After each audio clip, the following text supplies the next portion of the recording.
Senator Cruz, thank you for the opportunity to interview you before your visit to Israel. You are going to come to Israel in a very tense time in the relationship between the U.S. and Israel. The White House just blamed Israel for the collapse of the peace talks because of the announcement on building in the settlements. Do you share the president's idea and perception?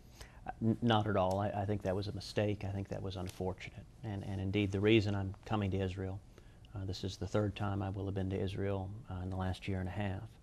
And the reason I'm coming now is both to reaffirm the unshakable friendship and alliance between the United States and Israel, but also to meet on the ground with key leaders, because I think the security threat, in particular from Iran, has never been greater. I think it's the gravest national security threat to Israel, and I think it's the gravest national security threat to the United States. And so I look forward to visiting with senior military and defense leaders about the situation on the ground in Iran and what we can and should be doing together to make sure that under no circumstances is Iran allowed to acquire nuclear weapons capability. Yes, but I would like to understand, how do you see the fact that the White House and the President of the United States put the majority of the blame on Israel?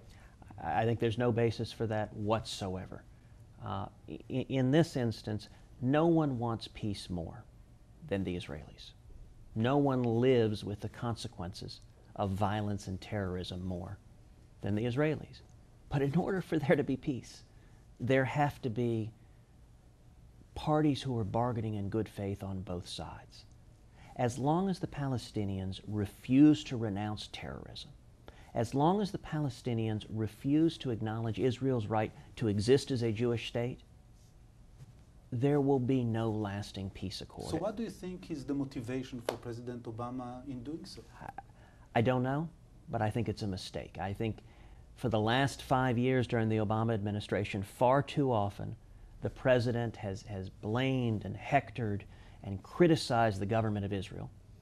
And at the same time, far too often, the United States president has shown weakness and appeasement to common enemies of Israel and America, most notably the government of Iran.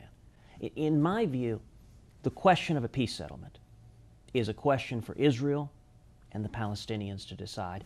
If the United States could be helpful, facilitating a forum for good faith negotiations, then I think the United States should do so. But I think the United States has no business trying to force a desired outcome on the nation of Israel. Israel is a sovereign nation with every right to make determinations about Israel's national security. That's a decision for the citizens of Israel that shouldn't be imposed by any outside power, including the United States of America. During the Obamacare debate, you said that Obama is bad for America.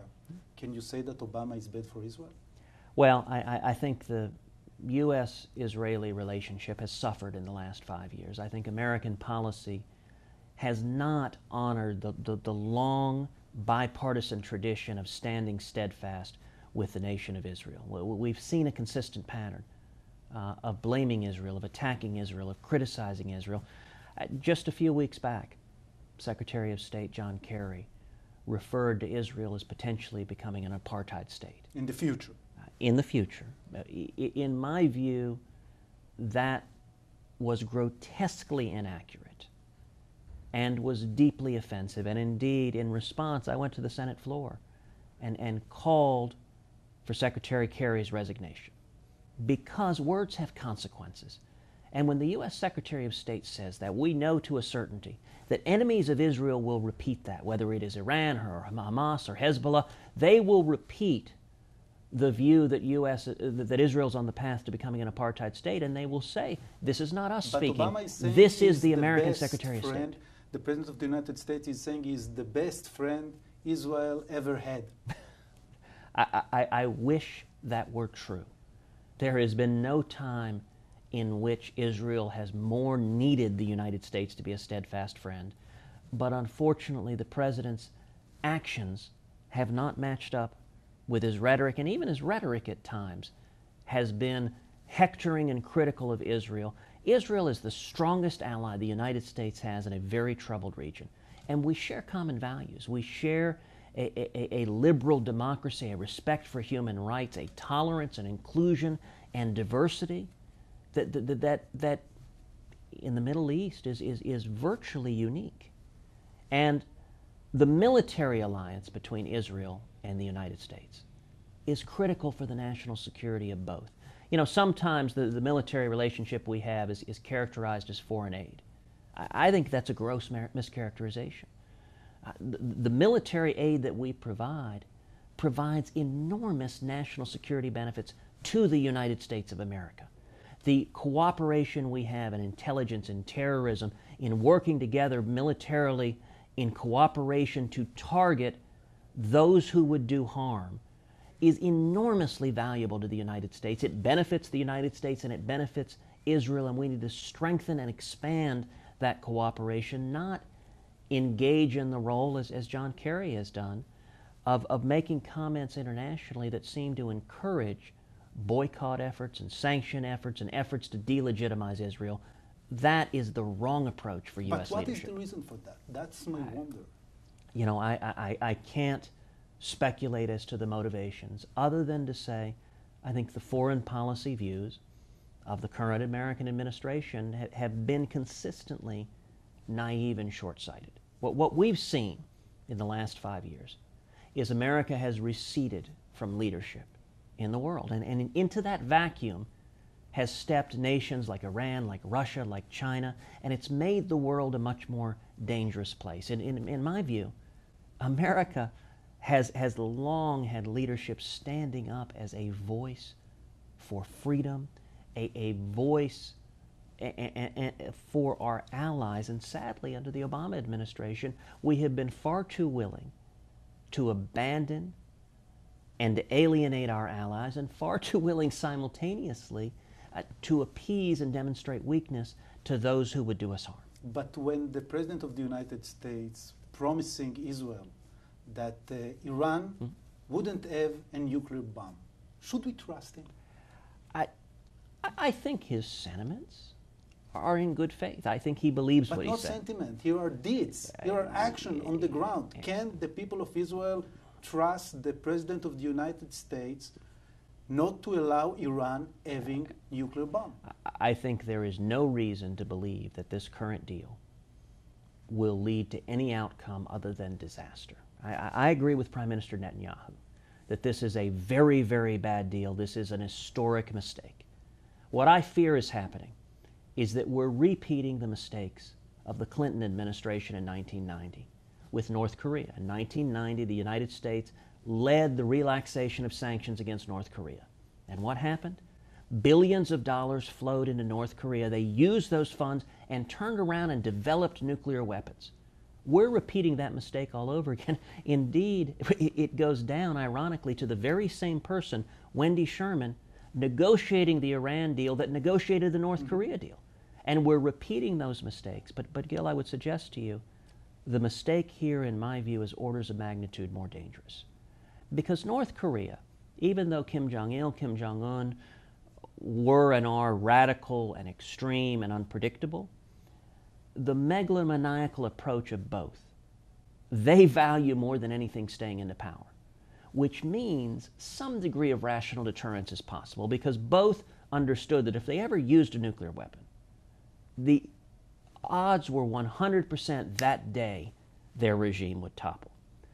The difficulty with Iran, if you listen to the words of Khomeini, if you listen to the words of their so-called supreme leader, they embrace a radical religious zealotry that glorifies death and martyrdom and suicide. And in my view, if Iran were to acquire nuclear weapons capability, the odds are far too high, are unacceptably high. So you don't trust Obama to stop Iran? I don't think the Iranian mullahs believe President Obama presents a credible threat. And in fact, they're openly laughing at the United States and mocking the United States. In my view, let me tell you what I think a responsible president should do. A responsible president of the United States should say, under no circumstances will Iran ever be allowed to acquire nuclear weapons capability.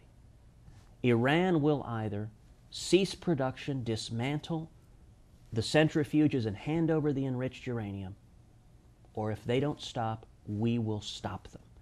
If there's one principle from time immemorial, it's that bullies and tyrants don't respect weakness. Israel understands that necessarily, because Israel has spent her entire existence surrounded by neighbors that would drive Israel into the sea. And so Israel has not had the luxury of engaging in appeasement and weakness with her neighbors, because that is a path to destruction. Unfortunately, this administration in America has pursued the opposite policy, has, at the same time that the United States is negotiating this deal with Iran, Iran turns around and nominates Hamid Abu-Dhabi, a known terrorist, to be their ambassador to the United Nations. Now, Abu-Dhabi participated in holding 52 hostages, American hostages, for 444 days. Doing so was a slap in the face. It was a demonstration of contempt. Now, I'll tell you something, Gil, that is a sign of optimism and hope. When Iran did that, I introduced legislation in the U.S. Senate to bar Abu-Dhabi from getting a visa to come to the United States, to bar known terrorists. It passed the Senate unanimously, passed the House, and the President signed it. It was a terrific moment of bipartisan unity, of Congress and the President speaking with one voice on national security and with one voice against the rabid anti-Americanism of the government of Iran. Senator Cruz, with your permission, another issue that is bothering Israel is the latest publications that after a briefing that was held here at the Senate, at one of the committees, that Israel is spying on the United States of America. You know, I have no information that suggests that to be true. You know, in my view, many of these things may well be being pushed because there are those that are trying to drive a wedge between Israel and the United States. I think doing so is contrary to the interest of both America and Israel. But when the NSA is saying that Israel is number 3 after Russia, they are mentioning China, North Korea, and then Israel. Look, that is indefensible. And what's indisputable, if you look at those nations, is one of those nations is a strong and unshakable ally of the United States of America. Listen, I'm glad for the tremendous intelligence operation the nation of Israel has, because that provides enormous benefits not just to the national security of Israel, but to America. We have long had a cooperative relationship between our intelligence operations, and Israeli intelligence helps protect U.S. national security. Any effort to lump them with rogue states like North Korea is ridiculous and is offensive. Do you think that at one point Israeli tourists will be able to enjoy the waiver visa program like tourists that are coming from Great Britain, from France? Right. I certainly hope so. I very much support including Israel in the visa waiver program. It makes no sense that Israelis who are such strong allies of America do not participate in that program. You were mentioned as a potential candidate to run for presidency in 2016. Is this still the case? Well, my focus right now is on the U.S. Senate, on the job that I have in front of me. I will say this, though. In 2016, I think in the United States, the 2016 election is the most consequential election of our lifetimes. We're facing enormous fiscal and economic challenges. We have, for 5 years, been trapped in what I call the great stagnation. Economic growth has been stagnant. It's been frustrating opportunity in America. And at the same time, for 5 years, we have seen a feckless and naive foreign policy that has made the world a much more dangerous place, has jeopardized our allies like the nation of Israel. And in my view, the 2016 election, I think the stakes have never been higher. We need, whoever the Republican nominee is for president in the United States, needs to make the case that there is a better way, that we can get back to the free market principles, the constitutional liberties, the strong American foreign policy that our country was built on. It seems to be that you are saying that America needs Senator Cruz. Well, I will leave that judgment for others to make. But I will say unequivocally that America needs stronger and more principled leadership. If the opportunity comes, will you run? My focus is on making the case right now, making the case to the American people. And what I've encouraged every candidate who may be thinking about running in 2016 is stand up and lead. Go and make the case to the American people. The path we're on isn't working. Let's get back to an environment where small businesses are prospering, where jobs are being created, where economic growth is abundant, where opportunity. My father fled Cuba 57 years ago. My dad was imprisoned and tortured as a teenager. And when he came to America, he was 18, he couldn't speak English. He had $100 sewn into his underwear. And he washed dishes making 50 cents an hour to pay his way through college, to work towards the American dream. That opportunity is what has brought people from all over the world to America, and I would note, it is part of what has brought people from all over the world to Israel. It is one of the many ways in which our nations share common values. And in my view, every potential candidate in 2016, the best way he or she can demonstrate that they might be a good candidate is to stand up and lead and make the case to the American people. We can get back to our free market principles, to our constitutional liberties that have made this country strong.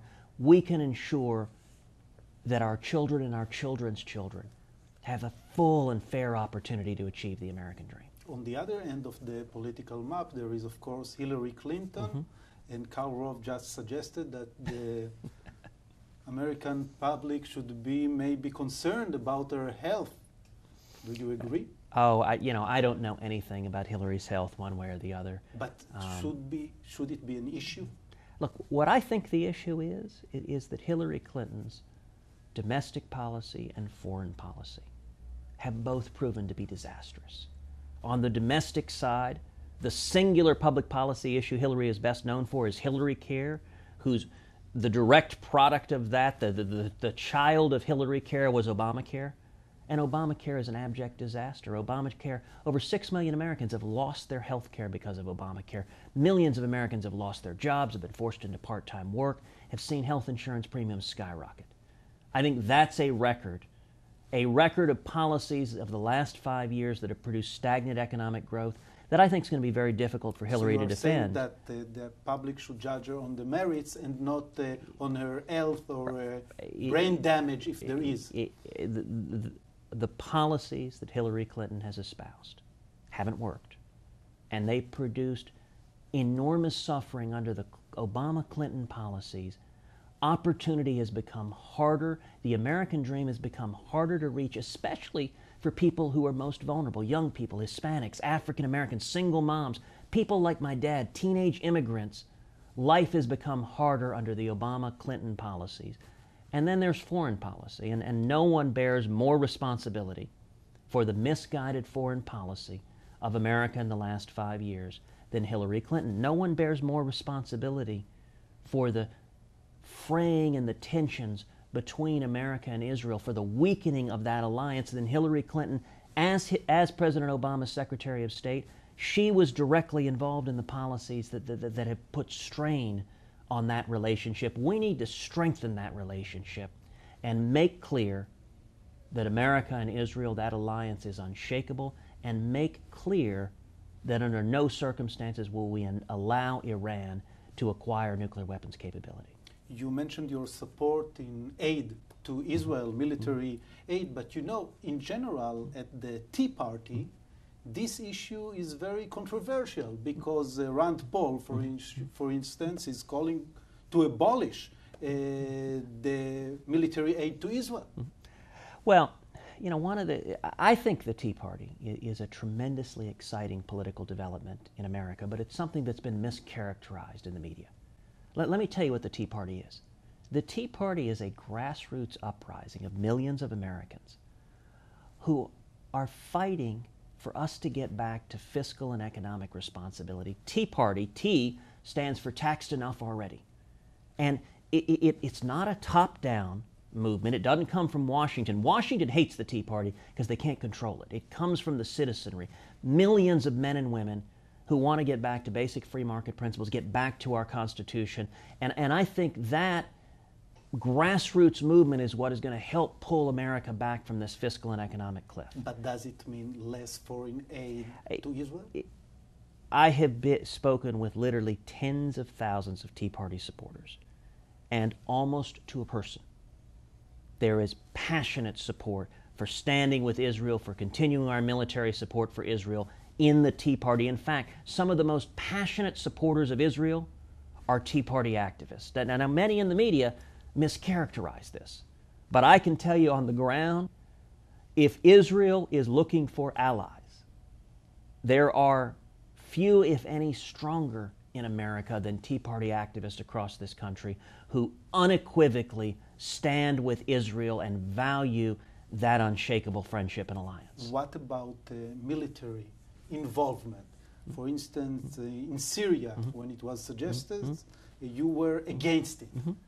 Well, I was, because I think the touchstone for U.S. military aid and military action should be a vital U.S. national security interest. And initially, when President Obama proposed a military strike, I tried to give the President the benefit of the doubt. So I withheld judgment and took time to attend both classified briefings and public briefings and to press and to say, what's our national security interest? What is the objective? And ultimately, the answers that were given were insufficient and unpersuasive. And listen, there is no doubt that Assad is a monster. He is a man who has murdered over 100,000 of his own citizens, has used chemical weapons on children. There is no doubt that he is a monster. But the enemy of my enemy is not necessarily my friend. And much of my concern with Syria is far too high a percentage of the rebels fighting against Assad in Syria have been infiltrated with radical Islamic terrorists. And indeed, when I pressed the Obama administration on what their plan were, it ultimately became, as John Kerry put it, to launch an unbelievably small strike. Those were the words he used, unbelievably small. Essentially to have a meaningless PR statement. In my view, an unbelievably small strike doesn't further U.S. national security interests. What can we learn from it regarding the Iran threat? What we can learn is that if the President of the United States is not credible and serious, that those who wish us harm will laugh and ignore any potential deterrent. I'm asking you regarding Senator Ted Cruz. Right. What is your position if the United States, and on the table there is the issue striking or not striking Iran?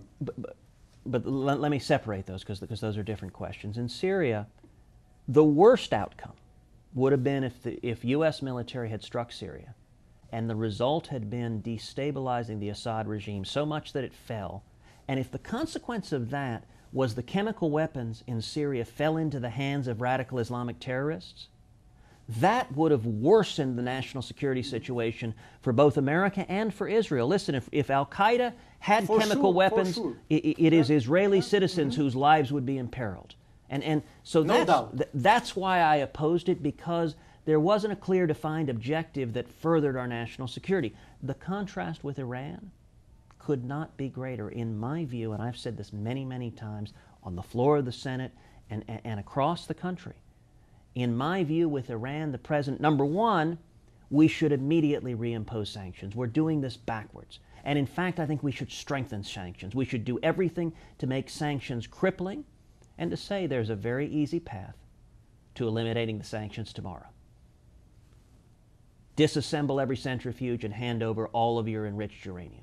And if you do that, the sanctions will go away. That is the only path that I think has any prospect of success. Option? And the military option, in my view, the President should say unequivocally, if Iran does not stop moving towards nuclear weapons capability, we will stop you using all available means, including military force. Just say, or also mean it? And look, if we don't mean it, it's meaningless to say it. I don't think it was an accident that in the late 1970s, when America had another president, Jimmy Carter, who had a similarly naive and feckless foreign policy. I don't think it's an accident that Iran, which was holding Americans hostages, released those hostages on the day Ronald Reagan was sworn into office. because I think Iran, Ayatollah Khomeini understood he was no longer dealing with Jimmy Carter. And unlike Jimmy Carter, who when he sent in a rescue mission, the helicopters crashed in the desert with no opposing fire, that with Ronald Reagan in the White House, if they continued to hold the hostages, we would see American foreign policy far more reminiscent of the Entebbe raid and far less reminiscent of weakness and fecklessness. You're right. A statement from the president has no effect unless it is believed and is credible. And that is much of my criticism of the current administration, is that the words they say, Iran doesn't believe them, Russia doesn't believe them, China doesn't believe them. Look, Putin marching into Crimea is a direct result of the weakness of the foreign policy of the Obama-Clinton foreign policy. I would note, by the way, it was Hillary Clinton who led the so-called Russia reset, who led the effort to appease Russia, for example, by canceling the anti-ballistic missile batteries in Eastern Europe back in 2009 because they thought it would somehow appease Putin. Well, that appeasement hasn't worked, and it should be no surprise to anyone in America or Israel that it didn't work, because bullies and tyrants only understand strength. I heard from you a lot of love and a lot of affection to the state of Israel. They must ask, where is it coming from? You know, I will tell you, growing up in Texas, I think Texas and Israel share a lot in character and attitude. Not in size. Not in size, no. No, but I will note, I'm very proud that it is Houston's noble energy that is helping develop new energy resources in Israel. What a tremendous shift for Israel suddenly to be on the verge of becoming an energy exporter. And I'm glad that it is Texans helping lead the way with Israelis to make that happen. If you think of the values of Texas and Israel, they are very similar. They are values of frontier independence, of strength, of, you know, I remember I was a kid. I was 6 years old when the Entebbe raid happened. And as a child growing up, that struck me. As I viewed the Entebbe raid, what that said to me in my childhood was, if you take Israeli nationals hostage, those Israelis may lose their lives, but you're going to die. That, to me, struck me as a very Texan approach. It was an approach of strength and realism, and we understand who we're dealing with, and the only way to ensure our existence. And I have to tell you, my father is a pastor in Texas, and the values that Israel embodies are values that are one and the same with Texan values, with American values. Senator Cruz, thank you very, very much for that interview. It's a pleasure to be with you. Pleasure. Thank you. Thank you so much.